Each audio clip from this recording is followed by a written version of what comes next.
jeudi, et ça, combien il y en a d'autres comme ça? Alors, c'est parce que Linda a été mise en relation avec Jésus. Alors, Actes, chapitre 2, versets 41 à 42 nous dit... Oh, je vais juste grossir mes lettres avant.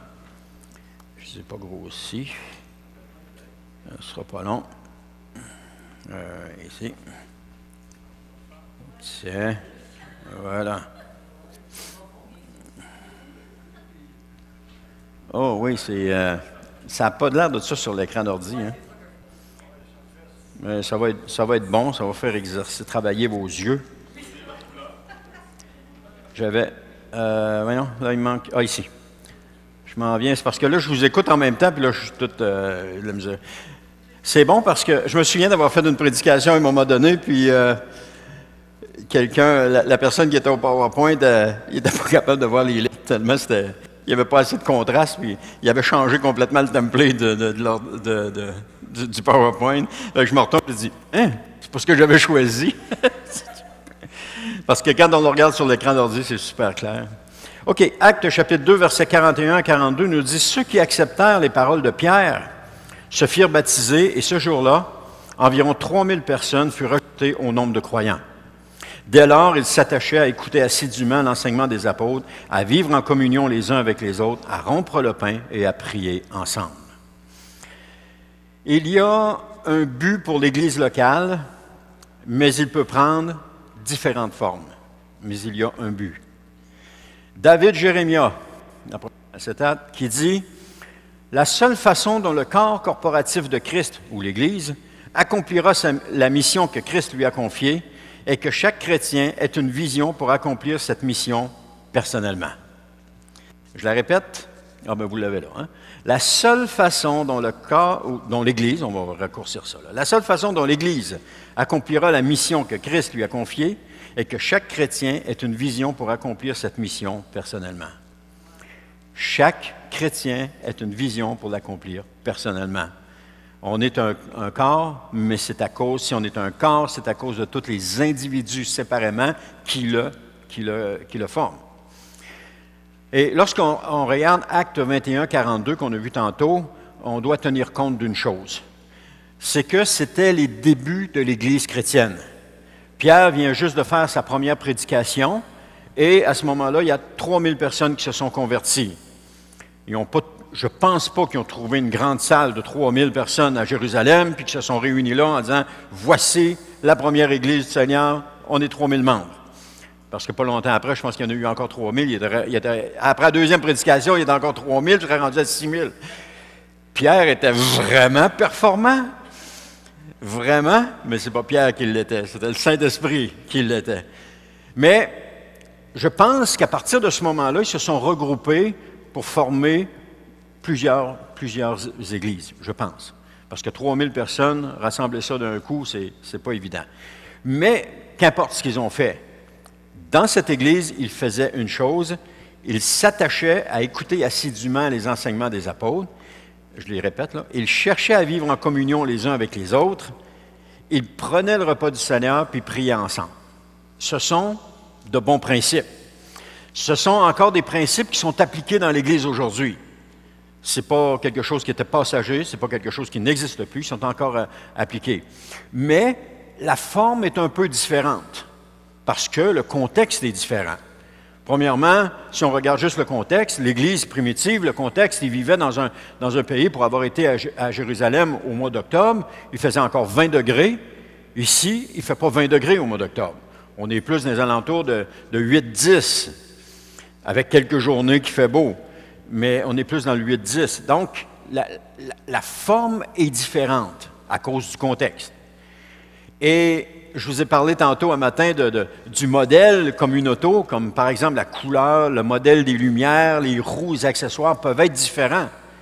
Mais une auto restera toujours une auto. Elle a 4 roues, un moteur, et puis elle permet de nous amener du point A au point B. La forme peut changer. Il y en a qui ont une auto d'une forme, il y en a qui en ont une d'une autre forme, il y en a qui en ont des grandes, il y en a qui en ont des petites, il y en a qui en ont des... etc. Mais ça reste qu'une auto, c'est une auto. Alors, mettons le contexte de l'Église primitive dans notre contexte à nous du dimanche matin. Écoutez la prédication, fraterniser ensemble, prendre le repas du Seigneur, qu'on appelle aussi la Sainte Seine, et puis prier. Ça n'a pas changé. C'est encore ce qu'on fait. Depuis 2000 ans, c'est encore ce qu'on fait. L'Église chrétienne, certains vont dire, oui, elle n'a pas évolué. Elle n'a pas à évoluer. Quand tu as quelque chose qui marche, tu continues de le faire. La forme est différente, parce que si on regarde à cette époque-là, où est-ce qu'ils se réunissaient, comment ils étaient habillés, comment ils parlaient, la forme est différente, mais la mission est la même. La mission n'a pas changé. Anne en a donné plusieurs exemples tantôt. Alors, dans ce cas, on peut dire que l'Église n'a pas changé depuis les débuts. Elle est toujours la même. L'Église du Seigneur Jésus est toujours la même. Donc, dans une Église, il y a autant de missions que de personnes qui fréquentent cette Église. Wow! Arrête un peu, là. On nous a toujours dit que l'Église avait un but, et puis, ou une mission, puis qu'on devait tous s'en aller par là. Oui, mais la forme est différente. On ne peut pas être peigné tout pareil, sur le même bord, puis tout porter le même veston, de la même couleur, puis la même cravate, etc. Il y a du feedback, Albert. On ne peut pas. Donc, la forme est différente. Mais chacun de nous qui participe à la mission, avons notre mission qui est la mission générale de l'Église. Mais elle est faite selon notre forme, selon nous, parce qu'on est tous différents. Vous ne pouvez pas me demander d'être comme, je ne sais pas moi, Pasteur Claude Houd, ou d'être comme Mario Mascotte. Je ne peux pas être comme eux autres, parce que je ne suis pas eux. Puis eux, ils ne voudraient pas être comme moi, parce qu'ils ne sont pas moi. Je suis ce que je suis, ils sont ce qu'ils sont. Et chacun de nous, on est ce qu'on est. Et ce qui fait que lorsque Mario Mascotte amène une prédication, lorsque Claude Houd amène une prédication, il témoigne du nom de Jésus, mais c'est différent. La forme est différente. Le message est le même, mais la forme est différente. J'espère que vous me suivez toujours. Je vais vous donner une illustration qui va vous aider. Un jour, il y a un homme qui a eu un rêve. Il regardait les gens, la façon qu'ils s'assoyaient, il tirait une bûche, s'assoyait sur une bûche, ou il y avait une roche, s'assoyait sur une roche, ou d'autres s'assoyaient par terre, d'autres mettaient des tapis. Et puis il s'est dit, il me semble qu'on devrait être capable de faire quelque chose pour être assis plus confortablement. Il s'est dit, si je faisais quelque chose un petit peu plus surélevé, donc il a trouvé un morceau de bois, il l'a scié, il a fait des pattes, il a mis ça dessus, et là, il a fait un banc. Hey, c'était déjà une innovation. Il venait de faire un banc, donc tout le monde pouvait utiliser le banc. Alors, il en a fait plusieurs, mais il n'était pas encore satisfait. Pourquoi? Parce que le banc, il aurait pu être plus confortable. Il voulait être assis plus confortablement. Alors, ce qu'il a fait, il a dit, si on mettait un dossier, ça ne s'appelait pas dossier à l'époque, hein, je suppose, mais si on mettait quelque chose où est-ce qu'on peut s'appuyer le dos? Et c'est ce qu'il a fait. Et là, tout le monde était content de l'invention. Ils ont décidé d'appeler ça une chaise. Et des chaises, aujourd'hui, il y en a partout. Elles sont omniprésentes. Elles sont omniprésentes. Partout où est-ce qu'on va, il y a une chaise sur laquelle on peut s'asseoir et se reposer. D'ailleurs, aujourd'hui, on ne se passerait pas de chaise. Parce que sinon, vous seriez tout debout ou tout assis à terre, ou vous auriez amené une roche de chez vous ou une bûche de chez vous pour être assis. Les chaises font partie de notre quotidien. Elles sont, comme j'ai dit, omniprésentes. Mais cet homme avait eu une vision. Et il s'est donné la mission de construire une chaise. Et sa vision a transformé le monde. Parce qu'à partir de ce moment-là, les gens ne se sont plus assis du tout de la même façon. Ah, il y en a encore qui utilisaient les roches, il y en a encore qui utilisaient parce que tu traînes. À l'époque, les chaises n'étaient pas pliantes. Aujourd'hui, on a inventé les chaises pliantes, donc on peut les traîner partout si on veut, puis avoir notre chaise partout. Mais c'est juste pour vous donner un exemple. Aujourd'hui, il y a des millions de modèles de chaises différentes. Les formes sont différentes, mais la mission de la chaise demeure la même. S'asseoir confortablement. Mais les formes, il y en a des petites, il y en a des grandes, il y en a des hautes, il y en a des basses, il y en a pour enfants, il y en a pour adultes, il y en a en bois, en métal, en plastique, en résine, en rotin. Il y en a qui sont coussinés, il y en a qui ne le sont pas. Il y en a avec des accoudoirs, etc. Ce que je dis, c'est que ce n'est pas la forme qui compte. Parce que les chaises qu'on a ici ont une forme différente de la chaise que vous avez dans la cuisine chez vous. À moins que quelqu'un dise, non, chez nous, j'ai des pareils comme ça dans la cuisine. Ce qui me surprendrait beaucoup. Mais ce n'est pas la forme, c'est le but. Quand vous asseyez à table, vous asseyez sur une chaise qui est à la bonne hauteur par rapport à la table. Où est-ce que je veux en venir avec ça? Parce que la question était, quel est le but de l'Église locale? Et j'ai bien aimé vos réponses, parce qu'elles reflètent notre compréhension que nous avons par rapport à l'Église locale. C'est très bien. La mission de l'Église locale, et quand on regarde dans la Bible, on s'en rend bien compte, c'est de mettre les gens en relation avec Jésus. Permettre aux gens d'entrer en relation avec Jésus. Amener la lumière de l'Évangile dans des foyers pour que les gens puissent entrer en relation avec Jésus. Et ça n'a pas changé depuis le premier jour de l'Église. Depuis le moment où, qu'est-ce que Pierre a fait dans sa prédication? Il a permis à 3000 personnes d'entrer en relation avec Jésus. C'était les premiers 3000. Ensuite de ça, sa deuxième prédication, il y en a encore un autre groupe qui est entré en relation avec Jésus. Et c'est exactement ce que Dieu a fait lorsqu'il a envoyé Jésus. Il a mis les gens en relation avec Jésus. Et on voit ça dans Jean, chapitre 6, le verset 37, qui nous dit « Tous ceux que le Père me donne viendront à moi, et je ne repousserai pas celui qui vient à moi. » Autrement dit, tous ceux que le Père met en relation avec moi, je ne les repousserai pas. Même les plus poqués de la société ne sont pas rejetés par Jésus. Même les plus laids ne sont pas rejetés par Jésus. Personne n'est rejeté. Lorsque le Père met quelqu'un en relation avec Jésus, Jésus ne le rejette pas. On l'a vu avec Linda, il s'est occupé de Linda. Jésus s'est occupé de Linda. Parce que des gens ont mis Linda en relation avec Jésus, Jésus s'en est occupé. Chacun de nous ici, il y a des personnes qui nous ont mis en relation avec Jésus. Et qu'est-ce que Jésus a fait? Il s'est occupé de nous. Est-ce qu'il nous a abandonnés? Non. D'ailleurs, la prophétie qu'on a eue ce matin, ce n'était pas une prophétie de dire « Oh, mes enfants, je ne suis plus capable de vous endurer, je vous abandonne tous. » Non, c'était de continuer que Jésus était là, qui nous voyait, puis qui prenait soin de nous autres, puis qui avait confiance en nous. C'était ça.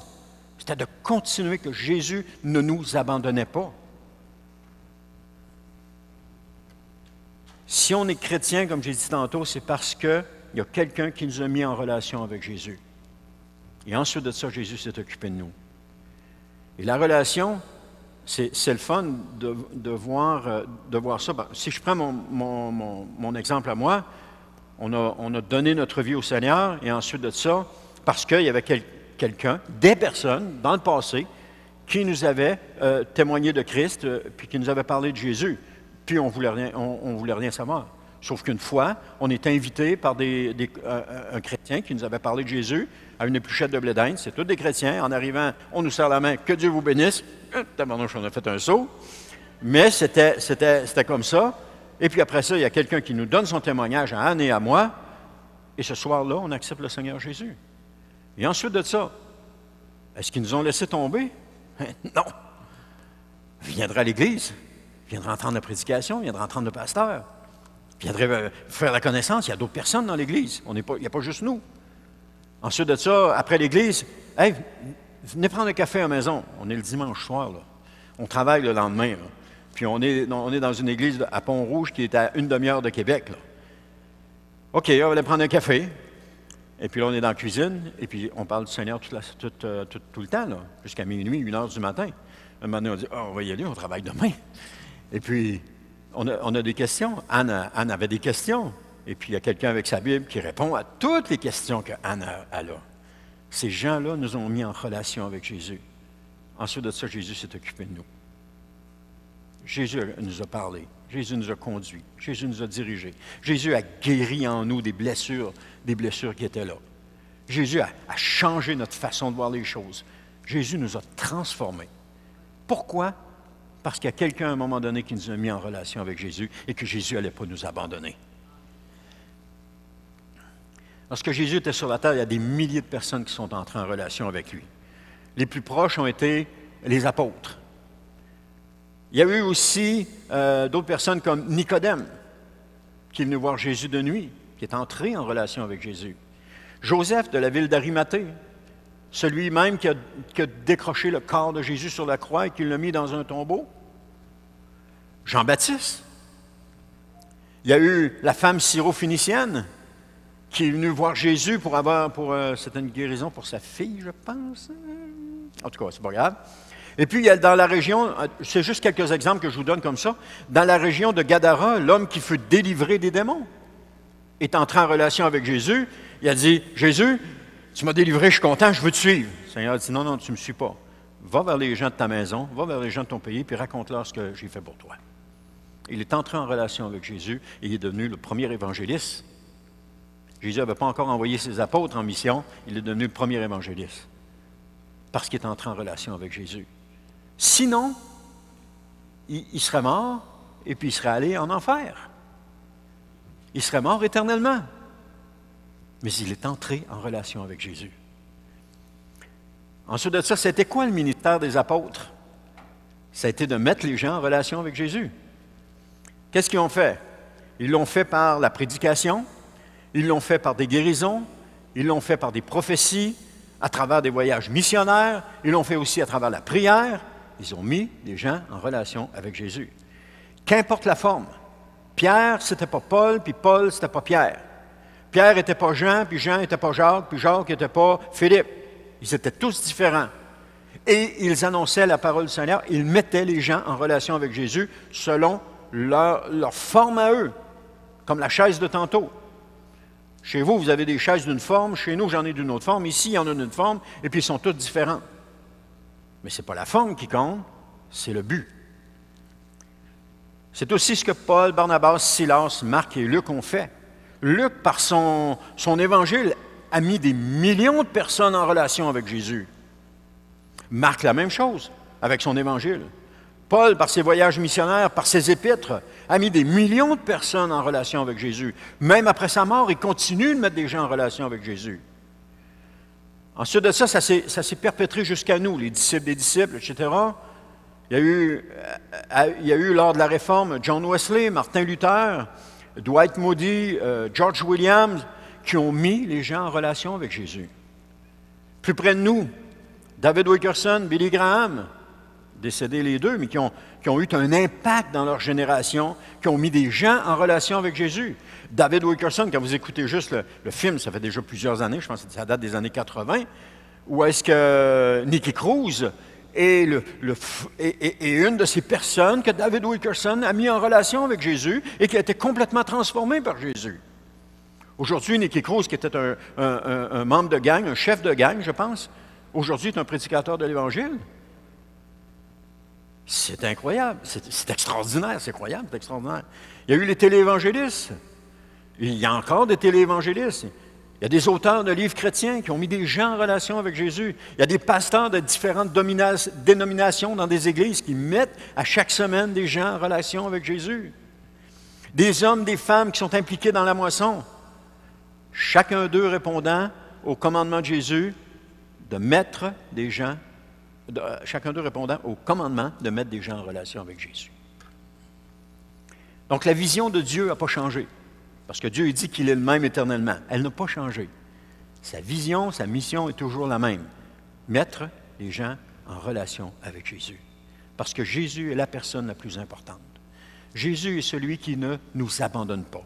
Jésus est celui qui ne nous délaisse pas. Jésus est celui qui nous tient par la main. Jésus est celui qui nous a sortis du bourbier où est-ce qu'on était et qui a placé nos pieds sur le roc et qui aujourd'hui nous conduit dans le chemin étroit qui mène à la vie éternelle. Et il ne nous abandonne pas. Si vous êtes tombé à cause d'un péché, Jésus ne vous a pas abandonné. Il est encore là. Il veut encore. Il veut encore. Il va toujours vouloir. Tant qu'il y a de la vie, il y a de l'espoir. Jésus va toujours vouloir. parce que vous avez du prix à ses yeux. Le prix que vous avez, il l'a payé de sa vie pour vous, pour nous. Il l'a payé de sa vie. La mission des apôtres était de mettre les gens en relation avec Jésus, puis la mission de l'Église aujourd'hui est de mettre les gens en relation avec Jésus. Et chaque croyant a une mission. Mettre les gens en relation avec Jésus.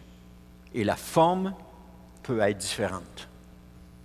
On ne veut pas d'une mission corporative où est-ce qu'on fait toute la même chose, tout pareil. Non. Chacun de nous est différent. Chacun de nous. Quand j'ai parlé avec des gens du Seigneur, je les ai parlé avec ce que j'étais. Mais un autre a parlé différemment. Un autre a fait ça différemment. Parce que chacun de nous, on est complètement différents. On ne peut pas tout faire la même chose tout le temps.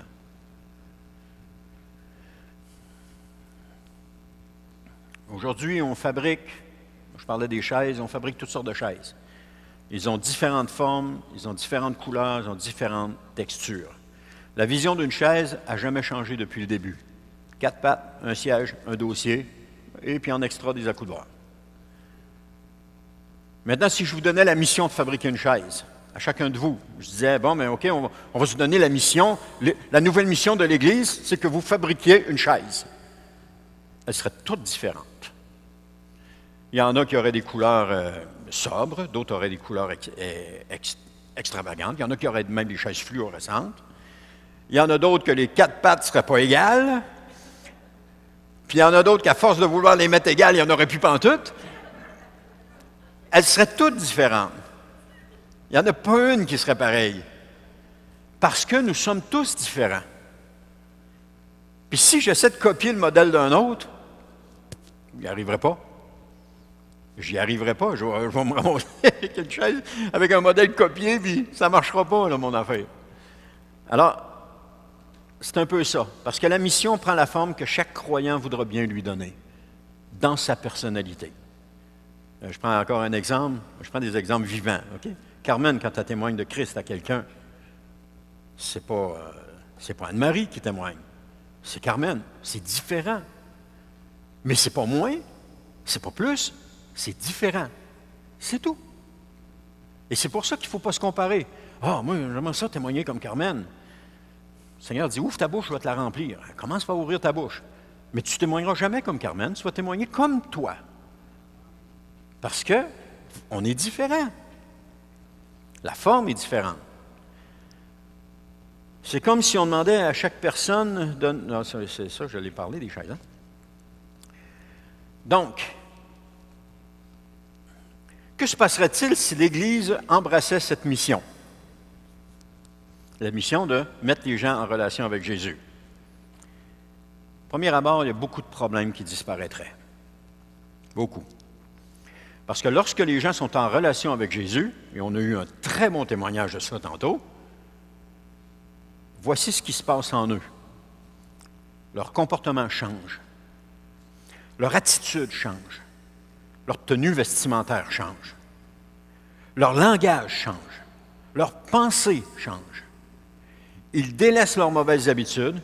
Ils aiment plus profondément. Ils développent un goût pour la parole de Dieu. Ils désirent davantage prier. Ils désirent que leur vie soit conforme à celle de leur Seigneur. Ils se rassemblent avec d'autres chrétiens qui partagent la même vision. L'Église devient, je n'ai pas fini ma liste là, l'Église devient une priorité dans leur vie. Ils développent la générosité et surtout, leur amour grandissant pour le Seigneur se manifeste envers les autres. Parce que Jésus agit en eux. Parce qu'ils laissent le Seigneur Jésus agir en eux. Parce qu'ils sont en relation avec Jésus. Et lorsqu'on est en relation avec Jésus, on sait que Jésus est fiable. On sait que Jésus ne nous décevra pas. On sait que Jésus n'ambitionnera pas sur nous. On sait que Jésus ne nous manipulera pas non plus. On peut lui faire confiance. Il est digne de confiance. Et parce qu'on est en relation avec Jésus, et qu'on peut lui faire confiance, tout ça se produit dans la vie d'une personne. Elle commence à changer parce qu'elle est en relation avec Jésus. Puis une personne en relation avec Jésus va vouloir lui ressembler à coup sûr, parce qu'il est le modèle de perfection.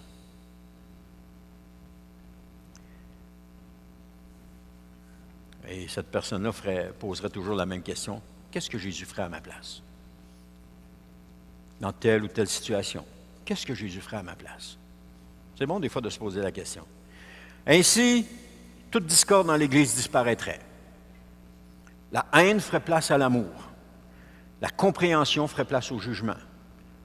La jalousie ferait la générosité.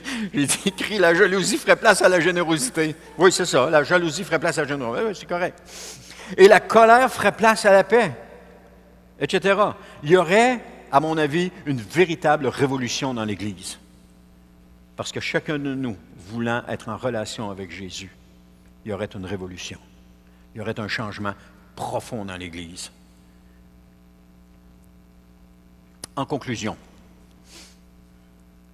les temps qui arrivent vont être de plus en plus difficiles. Là, il y a une petite accalmie, là, mais ils vont toujours être de plus en plus difficiles. Les gens vont avoir besoin de Jésus. De plus en plus. Parce qu'avec ce qui s'en vient, les gens sans Jésus vont avoir de la difficulté à passer au travers. Beaucoup de difficultés. Il nous suffit de lire le livre de l'Apocalypse pour voir qu'à un moment donné, quand des choses se produisent, les gens courent dans les fentes de rocher puis ils prient au rocher. Écrasez-nous, là, parce que cachez-nous de la face de celui qui juge, parce qu'on n'est plus capable de l'endurer. Ça va être ça, là. C'est maintenant le temps de commencer ou de prendre la mission de Jésus au sérieux, pour chacun de nous. De commencer ou de continuer de mettre les gens en relation avec le Seigneur Jésus. Là où on est, avec la couleur qu'on a, avec la personnalité qu'on a, puis avec ce qu'on est. La forme va être différente, mais le but demeure le même. Parce que Jésus seul peut faire une différence dans ce monde. Ça ne changera pas l'issue de ce monde. Ça ne changera pas. Le monde s'en va vers sa fin. Vers la fin du monde qu'on connaît aujourd'hui, le monde se dirige vers la fin de ce système-là. Et qui va être remplacé par le royaume de Christ qui va durer 1000 ans. Lorsque Jésus va revenir, il va instaurer son royaume qui va durer 1000 ans. Et ça va être complètement différent de ce qu'on connaît aujourd'hui. Ce ne sera plus un despote qui va gérer qui va être le prince de ce monde. Ça va être le Seigneur Jésus, le Seigneur des Seigneurs. Parce que Jésus seul peut faire une différence dans le monde. Jésus seul peut faire une différence dans notre vie. Jésus seul. Et Jésus seul peut faire une différence dans une personne. Comme Jésus a fait la différence dans notre vie. Il faut toujours se référer à nous. Dans notre vie. Parce que quelqu'un, un jour, nous a mis en relation avec lui. Des fois, je disais, il y a quelques années, je dis aux parents, regardez pas comment votre père ou votre mère a été avec vous. Regardez comment vous avez été avec vos enfants. Et vous allez voir que Dieu est encore plus que ça. Alors, si on regarde ce que notre père ou notre mère a été, il y en a qui ont eu des vies exécrables. Il y en a d'autres qui ont eu des belles vies, mais qui ont été exécrables. Mais quand on regarde, nous, comment est-ce qu'on a été avec nos enfants, comment on les a aimés, comment on les a chéris. Parce que quand un bébé vient au monde, si on le laisse tomber, il va mourir. Si on le laisse là, il va mourir. Alors, on en a pris soin. Les mères en ont pris soin. Elles ont déployé beaucoup d'amour. Alors, quand on regarde ce qu'on a fait pour nos enfants, on regarde ce que Dieu fait pour nous, c'est 1000 fois supérieur. On est les enfants de Dieu. Et il nous prend par la main, il nous conduit, il nous dirige, il nous aime, il nous serre dans ses bras. Il est merveilleux d'être un enfant de Dieu. Ah, il nous change. Ouais, il change certains défauts qu'on peut avoir. Il change certaines difficultés. Il nous enlève des péchés. Il enlève des racines à l'intérieur de nous. Ça fait mal, mais c'est toujours pour notre bien. C'est toujours pour notre bien. Et puis, il nous apprend des leçons de la vie. Très importantes pour qu'on puisse continuer à marcher avec lui. Alors, Jésus seul peut faire une différence dans la vie d'une personne. Comme Jésus a fait une différence dans ma vie, dans votre vie, dans la vie de chacun de nous. Et vous savez comme moi que votre vie a complètement changé depuis que vous avez connu Jésus? Est-ce qu'il y a quelqu'un qui est prêt à lever la main et dire non, moi, je ne veux pas changer, je suis toujours pareil? Ouf, ma femme est partie, je suis content. Elle aurait dit, toi, tu n'as pas changé, tu es toujours le même, mais non. Non, sérieusement, on a tous changé. Il est venu, on a tous changé. Je ne sais pas ce que je serais devenu sans Jésus. Il n'y a personne de nous qui le sait qu'est-ce qu'on serait devenu. Mais je sais une chose, en ce qui me concerne, ça ne serait pas beau. Ça ne serait pas beau. Parce que sur la pente descendante sur laquelle j'étais engagé lorsque Jésus s'est présenté à moi, j'aurais juste continué à descendre. Ça n'aurait pas été beau. Mais parce que Jésus s'est présenté à moi, parce qu'il a commencé à faire son œuvre en moi, il a commencé à me changer. Bon, ça fait mal. Je me souviens des fois, je m'en allais travailler, puis je voyageais en autobus, puis quand je n'arrivais pas du travail, je débarquais de l'autobus, je m'en allais à pied, puis je me disais, non, Seigneur, c'est fini, là. C'est fini, j'arrête, j'abandonne tout, je ne suis plus capable, c'est fini. J'en ai assez, je t'aboute. Et le Seigneur il me disait tout le temps la même chose. À toutes les semaines, il me disait la même chose. Comment tu vas faire pour oublier tout ce que j'ai fait pour toi jusqu'à maintenant? Et là, je disais, t'as raison, Seigneur. Mon langage, c'était ça. Seigneur, j'abandonne tout, j'abandonne tout. La pensée me vient, comment tu vas faire pour oublier? Là, je disais, t'as raison, Seigneur, je ne pourrai jamais oublier tout ce que tu as fait pour moi. OK, on continue. La semaine d'après, ça revenait encore, puis ça revenait. Ça a duré certainement 2 ans. Je ne me souviens pas du temps que ça a pu durer, mais ça a été long. Jusqu'à un moment donné où est-ce que j'ai dit, OK, Seigneur, OK, j'accepte. Et puis Dieu a continué à me changer. Je me souviens, en tout cas, il y a plein de choses. Je pourrais pas arrêter, je pourrais en raconter toute l'avant-midi, puis pas arrêter, même après le dîner, continuer jusqu'à tard ce soir, comment est-ce que Dieu a changé les choses. Mais je sais que si on s'arrêtait, puis que chacun de vous me disiez qu'est-ce que Dieu a changé en vous, on ne serait pas sorti d'ici avant demain. Parce que je sais que Dieu a changé des choses en vous. En chacun de nous, il a changé des choses. En chacun de nous. La forme est différente. C'est pas mieux, c'est pas pire. C'est différent. C'est tout. Des fois, on se compare et on se dit « Ah, mais lui, il est bien meilleur que moi. » Non, il n'est pas meilleur que toi. Il est différent. Et quand on commence à avoir cette pensée-là de voir que c'est différent, on cesse de se comparer. Parce que je suis ce que je suis, et ça finit là. Il a fallu que je l'accepte aussi d'être ce que je suis. Je m'appelle Denis Thibault. Et quand j'étais jeune, je n'aimais pas mon nom. Denis Thibault. Ça ne fitait pas. Je trouvais que ça ne fitait pas ensemble. Il y a 2 I qui se suivent un après l'autre. Mon frère le plus jeune s'appelle Martin Thibault. Il me semble que ça fit mieux. Puis l'autre s'appelle Jacques Thibault. Ça fit mieux. Moi, Denis Thibault, j'ai toujours eu de la misère à le dire. Mais à un moment donné, il a fallu que je me regarde dans le miroir et dire, puis c'est vrai ça, j'étais jeune, là. Je regardais dans le miroir et j'ai dit, Denis Thibault, c'est ton nom, puis tu vis avec, ça finit là. Et j'ai fini par trouver ça beau. Il y a toujours le Thibault, petit comme dans pas grand, puis beau, ben on n'en parlera pas. Il y a toujours ça. J'ai appris à aimer mon nom. J'ai appris. Et je sais que le Seigneur était avec moi depuis longtemps, qui me travaillait, qui me formait. Puis là, je viens de m'accoter ici, puis je pense à mon fils qui dit « Bon, je vais vous parler comme mon père. » Mais c'est juste pour vous dire que Jésus a fait quelque chose. Et je sais qu'il a fait quelque chose dans votre vie. Peut-être qu'aujourd'hui, vous ne le voyez pas, vous vous dites « Ah, ça n'a pas de bon sens ce que je vis. » Arrêtez-vous quelques instants, puis commencez à penser, qu'est-ce que Jésus a changé en vous? Qu'est-ce qui a changé?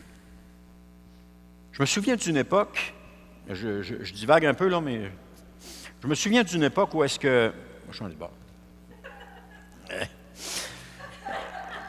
Non, mais je me souviens d'une époque où est-ce que je me disais, pourquoi je témoignerais de Jésus aux autres quand c'est épouvantable ce que je vis? Je n'ai pas envie que les autres vivent ça. J'ai beaucoup centré sur moi-même, là. Je n'avais pas envie que les autres vivent ça. Et puis j'ai rencontré quelqu'un qui pensait exactement comme moi. Il a dit, je n'ai pas envie de témoigner de Jésus avec ce que je vis. Mais aujourd'hui, je me rends compte que ce que je vivais à ce moment-là, je devais le vivre, puis que c'était pour mon bien. Parce que si je ne l'avais pas vécu, je serais encore au même point que j'étais. Mais parce que je l'ai vécu, j'ai appris à aimer encore plus le Seigneur. J'étais comme, c'était toujours, quand mes parents voulaient que je fasse de quoi, c'était toujours non. Je ne voulais jamais le faire. Jamais, jamais, jamais. C'était toujours non. Et là, le Seigneur me demandait de faire de quoi. Puis là, mes parents, je réussis à les manipuler pour qu'ils changent d'idée. J'ai essayé de manipuler le Seigneur, mais ça n'a pas marché. À un moment donné, j'ai été obligé de lâcher prise et de dire, « OK, Seigneur, je vais le faire, ce que tu me demandes, parce que je sais que c'est pour mon bien. » J'avais compris que c'était pour mon bien. Mais toute mon éducation de mon enfance a suivi. L'autre chose que j'avais de travers, c'était, j'aime ça me promener. Moi, on allait chez un des oncles à mon père, et puis ça faisait 5 minutes qu'on était rentrés. Pas, on va aller conduire. Parce qu'on pouvait aller dans le rang avec l'auto, puis on s'assoyait au volant. Écoute, on devait avoir 10 ans. On s'assoyait au volant, puis ils nous laissaient conduire l'auto dans le rang. Pas, va aller conduire. Puis on ne lâchait pas jusqu'à temps qu'ils disaient, OK, on va y aller, on va avoir la paix. On ne lâchait pas. On savait qu'il allait finir par dire oui. Fait qu'on, les trois, on embarquait dans le char, puis là, il y en a un qui conduisait un bout, un qui conduisait l'autre bout, puis là, il y en a un autre qui conduisait l'autre bout. Fait que les trois. Même le plus jeune, lui, s'assoyait sur mon père parce qu'il n'avait pas les jambes assez longues pour toucher aux pédales. Mais on ne lâchait pas. J'ai essayé ça avec le Seigneur. Le Seigneur, je le veux. Le Seigneur a dit, non, tu ne l'auras pas. Oui, je le veux. Ça a été un combat pendant des années. Et non, tu ne l'auras pas. J'ai finalement fini par dire, Seigneur, je te remercie de ne pas avoir cédé à ce que je te demandais. Parce que ça n'aurait pas été beau. Je te remercie. Ah, il fallait le faire, là. C'est pourquoi? Parce que Jésus a transformé à l'intérieur de moi. Et pour ceux qui se disent, « Ah, notre pasteur, il est-tu parfait? » Il y a encore bien d'autres choses à changer. Inquiétez-vous pas, il est loin de la perfection. Le seul qui est parfait, c'est mon Seigneur. Et ce que je veux faire, c'est de lui ressembler de plus en plus. Mais je ne suis pas rendu là. On continue. Parce que la chose la plus importante, c'est d'être en relation avec Jésus. Et si je suis en relation avec Jésus, il y a un changement qui s'opère. Ça ne peut pas faire autrement. Et ce n'est pas un changement qui n'est pas beau, c'est un changement qui est beau. Parce que je vous regarde, puis vous êtes beaucoup plus beau que quand je suis arrivé il y a 10 ans. Je vous le dis, beaucoup plus beau. Bon, peut-être pas Albert, là, mais les autres, le plus beau. C'est une blague, Albert. Tu es un des plus beaux ici dans la place. Je parle de ton âme, là. Amen. Alors, gloire à Dieu. Merci pour ce matin. Merci pour ça. Mais souvenez-vous, n'oubliez jamais que le but de l'Église, c'est de mettre les gens en relation avec Jésus. Et on a eu un super témoignage tantôt avec notre sœur Linda, qui a été mise en relation avec Jésus et comment Jésus a travaillé en elle. Et si vous voulez être mis en relation avec Jésus, demandez à la personne qui vous a invité un matin. Demandez-lui, qu'est-ce que je fais pour être en relation avec Jésus? Elle va vous l'expliquer dans ses mots. Amen. Ah, Seigneur éternel, je te remercie pour ce temps avec toi, Seigneur. Je te remercie pour ton message de ce matin. Je te remercie, Seigneur, parce que tu es en train de faire des choses extraordinaires, Seigneur. Tu m'as appelé à persévérer, Seigneur. Tu m'as appelé à continuer d'avancer alors que je ne voyais pas, Seigneur, les choses. Tout ce que j'avais envie, c'était d'abandonner. Mais toi, Seigneur, tu m'encourageais à persévérer parce que tu savais qu'à un moment donné, il y aurait une percée à travers ce que je vivais. Et Seigneur, je te rends grâce pour ça. Je te rends grâce pour cette Église, Seigneur, dans laquelle tu m'as placé, Seigneur. Pour les gens merveilleux que tu as mis dans cette Église, Seigneur, qui sont remplis de patience, d'amour et de compréhension, Seigneur. Je te prie que tu les bénisses, Seigneur, et que tu continues ce que tu as commencé en eux.